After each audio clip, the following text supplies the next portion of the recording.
Todd Lyle. Hutt Valley train commuters will face delays for the rest of the evening as KiwiRail works to repair damage that's halted services. Buses are replacing trains between Taita and Petone after a train hit a pole in Lower Hutt last night. Christopher Gilbert reports.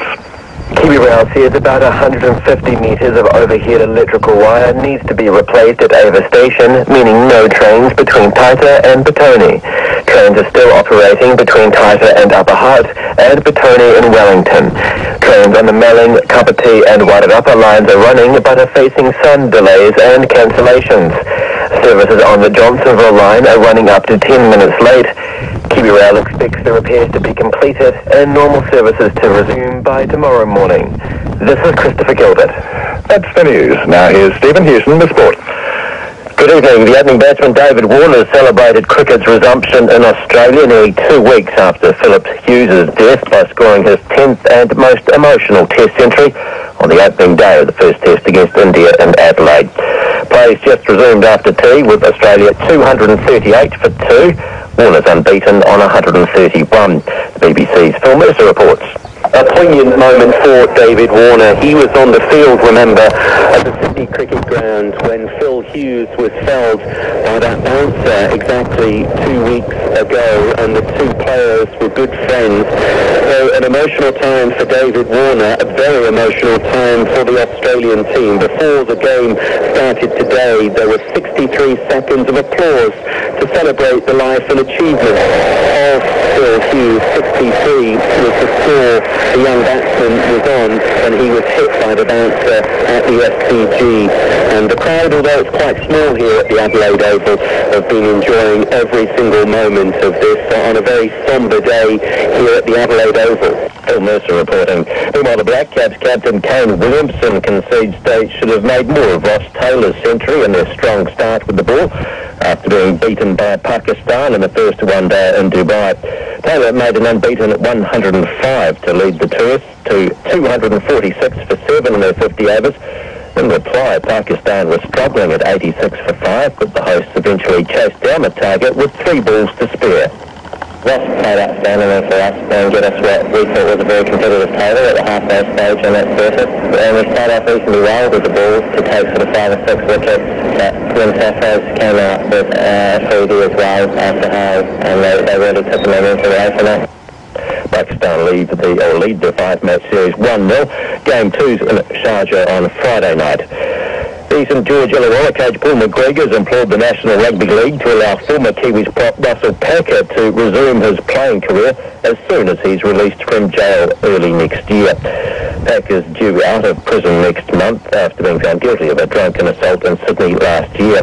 There's increasing speculation the former Warriors prop has already agreed to a deal with the Dragons, but the NRL won't make any decision on when he can play again until a club applies to have a contract registered.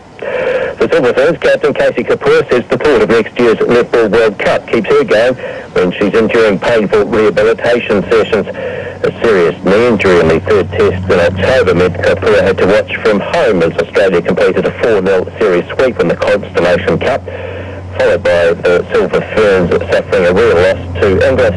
The 29-year-old Kapoor is optimistic she'll be back on court before next year's World Cup in August, as she believes the Silver Ferns can bridge the gap with Australia. Manchester United climbed to third in English football's Premier League with a 2-1 win over Southampton. United have 28 points, 5 behind second place Manchester City, and 8 in arrears of leaders Chelsea. And that's the latest in sport.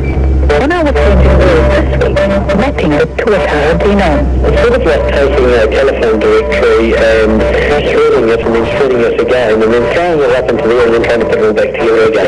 A machine that moves hospital beads. It's just a matter of using a joystick and you can move the bed. And puny long-nosed pinocchio. You still would not want to run into Smokey Rex down some dark alley in the Cretaceous. Thursday night at 9 on Radio New Zealand National. Now the short forecast from mid-service to midnight on Wednesday.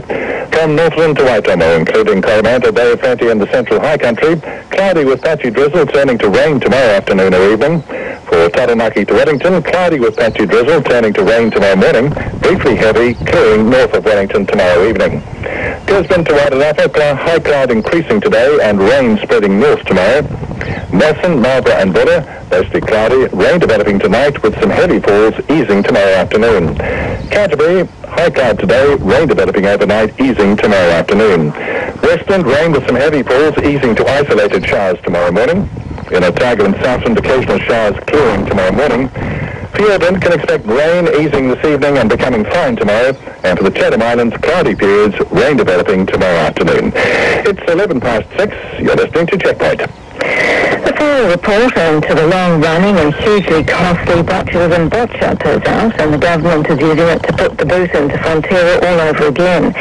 As the company's own investigation months ago into the false alarm revealed, today's report also lays out a catalogue of mistakes by the milk co-op, from poor equipment cleaning to inadequate testing for botulism and terrible communication. The crisis dates back to February 2012, when bits of a torch fell into a machine processing whey. Fonterra picked up some contamination a year later, but the testing for botulinum was done by an agri-research lab that wasn't accredited for it. Fonterra took far too long to tell its customers, consumers and the government what was going on.